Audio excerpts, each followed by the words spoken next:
String बोतल के बारे में ये वीडियो देखिए और फिर हम बात करते हैं। अस्सलाम वालेकुम, बहुत ही इंपॉर्टेंट मैसेज है।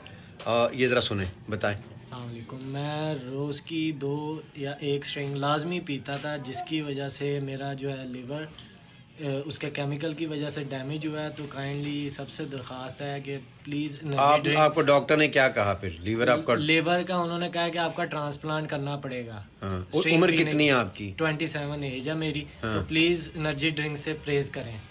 इनका लीवर का ट्रांसप्लांट का सुन के हम तमाम मोहल्लेदारों ने एनर्जी ड्रिंक पीना छोड़ दिया। स्पेशली स्ट्रिंग जो है उसको बिल्कुल ही सब ने पीना ख़त्म कर दिया। और ये सारे लोग यही कह रहे हैं, और मेरा बेटा भी खैर से ये पीता है, मैं उसके हाथ में देख रहा होता हूँ अक्सर।